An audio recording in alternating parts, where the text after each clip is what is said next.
Today I'm sharing 20 micro habits that dramatically improved my life. A micro habit is simply breaking a habit into its smallest part so that you eliminate all of the resistance. And any tiny change that we can do on a daily basis will have a far bigger impact than a big change that we want to do that we just can't keep up with. The first chunk of habits is going to be the morning habits that I like to do. I make my coffee the night before I go to bed. I like to wake up in the morning and not have to think, not have to do anything, and I really appreciate walking down into the kitchen and having the smell of coffee greet me. Think of the things that you can do, just tiny little things that you can do the night before that will set you up to have a successful morning. If you love your coffee, consider putting your coffee on a timer. If you've got to dash out the door to work, consider picking out your work outfit. My second micro habit is I like to take ginkgo biloba for brain health. There are a lot of things you can do for brain health, and it gets a little bit overwhelming if you look into the science. But tiny little thing that I can do, I can take that ginkgo biloba. I've been taking 120 milligrams for the last 3 months. I don't know if I'm just susceptible to the power of suggestion, but let me tell you, I can 100% feel that my memory is improving. I did get this tip from a brain specialist. I've done a lot of research and looked into it. It's very inexpensive and it's really working for me. If you're interested in trying it, I'll link the one I use below. This next one is a little bit strange, but it allows me to go longer in between the time when I have to wash my hair. Let me just tell you what I do. First step is I wash my hair normally. I just shampoo my whole head, rinse it out, normal thing to do. Then for my second step, I will take the shampoo and I will put it at the crown of my head, almost kind of like at the front here, maybe like the first inch around my head. And I will just put that shampoo on. Then I will take my conditioner and I will put the conditioner on the rest of my hair. So kind of put my conditioner starting here and all the way back and down. And then I'll just let it sit and I will rinse the whole thing out. I don't know what it is. For some reason, when I do this, I read this tip in a magazine years ago. Now that I've been doing it, I can go much longer without having to wash my hair. It's great. It saves me a lot of time. Another micro habit, and this is like probably just pure laziness, but I just let my hair air dry. I do not use any styling tools. I do not use any blow dryer. By the way, if you're enjoying content like this, click that subscribe button down below. It's free. The other thing I do, this little tiny micro habit, is immediately after I get out of the shower, I slather on moisturizer. I put on some type of lotion. Just a little tip, the lotion that I do use, I make sure that it is fragrance-free and paraben-free. Paraben is as a preservative, but it's been linked to cancer. I don't want to be putting stuff on my skin and having it sit on my skin all day if it's got a bunch of chemicals. I'm a little bit more lenient with shampoo and conditioner because I do rinse that out, but anything that's going to be sitting on my skin all day, I want to make sure that it's a good product. So I slather that up, and that is a quick little micro step to having better skin. Now on to some more general habits, and this next one, when I started doing this, my home immediately became tidier with literally no effort whatsoever. All I did is bring one thing with me when I left a room. Other people know this is never leave a room empty-handed, but literally you're just going to sit in the room that you're in and you're going to decide, okay, well, I'm going to the kitchen now. What is in this room? And you're going to scan the room. What's in this room that I can take with me that doesn't belong here? Maybe it belongs in the kitchen. Just makes a huge difference. Okay, this one is a little micro habit to get you to eat healthier, but it is simply putting out a fruit bowl where you can see it. I'm not telling you to eat the fruit. I'm telling you just put the fruit bowl out so you can see it. Maybe you've got some bananas in there, some oranges, some apples. If you see the fruit, you're going to be more likely to eat it. If I don't put the fruit out like this, nobody eats it, and then I end up having to throw it away. Anytime I go in my kids' room, I will just do a little bit of tidying in there. They do tidy their rooms themselves. They know that they've got to keep their room clean. But let's be honest, it's never as good as I'm going to do it right or you're going to do it. So I just do a little bit of tidying when I go in there. Nothing crazy, maybe just 60 seconds, but I find that it keeps the room from ever getting super messy. My next micro habit is never going grocery shopping more than once a week. If I forget something at the grocery store, too bad. I am going to do without.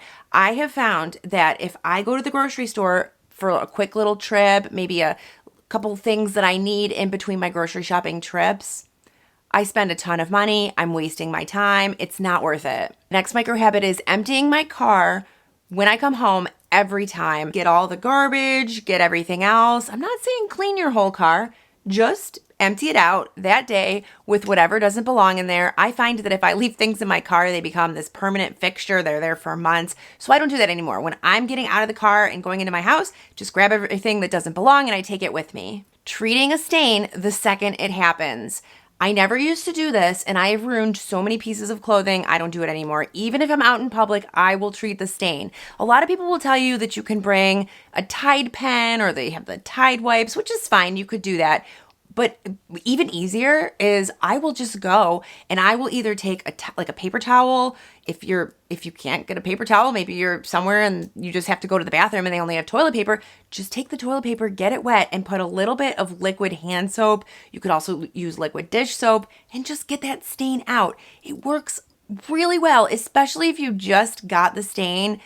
That little trick is going to totally get rid of it. We were in Prague last summer. My daughter had just gotten a new shirt and she was eating this really oily pizza. She took a big bite of it and the oil just went right onto her t-shirt and she was about to cry in that restaurant. So I said to her, come with me, let's go to the bathroom. We did the little trick and guess what? The stain is completely gone. And oil never comes out, but it did in this case. And I know it's because as soon as it happened, we treated it and the shirt is totally fine now. There's this idea out there that you need to earn your screen time. I do this all the time. Anytime I want to listen to a podcast or do something like that, I will pair it with an activity that I need to do. Say I need to fold a basket of laundry or I need to clean something. I will just do the two together to earn my screen time. I even do this with my kids. Actually, right before I filmed this video, my son gave me my phone. He wanted to watch YouTube Kids. He's 7. And I said, well, go help your sister fold the laundry because that's what she was doing. Go help her fold the laundry. And when you're done, then you can have the phone. So it's not a no. It's simply you need to earn your screen time. The next micro habit, if you want to work out,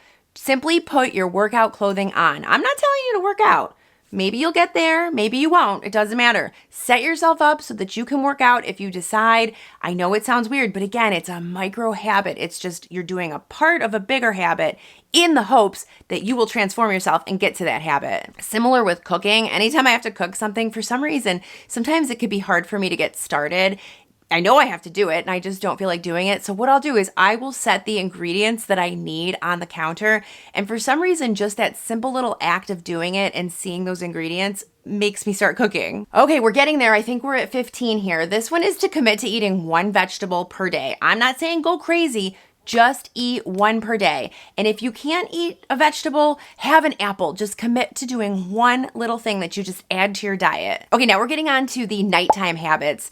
The number one thing that I do at nighttime is I dim the lights when the sun starts to go down. This has been life-changing for me. You do not want to be exposed to any blue light or bright light at night. It messes your circadian rhythm. It prevents you from being able to sleep. This is scientifically proven. So just limit the amount of light that you're exposing yourself to, and that's going to help you to produce the melatonin that you need so that you can get a good night's sleep. This one's weird and may not be for everyone, but it really is helping my life improve dramatically. I ended up getting about 5 or 6 months ago, I got a red light panel. It's a red light and infrared light, and I've been using it just 10 minutes a night. Such good benefits. Not only does it set you up for sleep and it's very relaxing, I use it at about 8 p.m. It also is really good for your skin. It helps to build collagen. And the other thing is it's been proven to give energy to the mitochondria in your cells. If you remember, the mitochondria is like the powerhouse of your cell.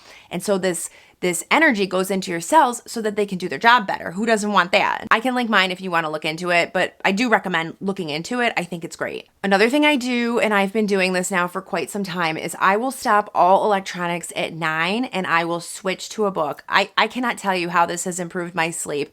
Now when I go to sleep, I don't even remember falling asleep. My head hits the pillow and I fall asleep. And I'm convinced it's because I've stopped electronics an hour before bedtime. Another micro habit that I've shared before, and I'm not, we all know you need to be drinking your water, 8 glasses a day and all of that.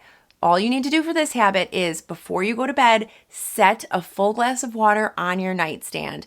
When I do this, I will always wake up and that is the first thing I do. I will chug that water down. When you wake up, you're dehydrated, you need that water, and it just sets you up so that the first thing in your stomach is in a cup of coffee. And then finally, my last habit here is is a habit to not do, and it's don't get into the habit of instant gratification. I find that there is so much instant gratification right now. People expect things instantly. Are you hungry? Go on your phone, order some food. You want a new outfit? Go to Instagram. You can order a whole outfit from there. And people just expect that things are going to happen really quickly and easily. Your goals cannot be achieved in one day. Things take time. Everything good takes time. Take your time, slow down, keep going towards your goal. Don't give up and you will get there, but don't rush it. Okay, guys, those are my 20 micro habits that dramatically improve my life. If you want to get some more ideas and have some more micro habits, I'm actually going to link a video. Click on it and I will see you over there. Bye-bye.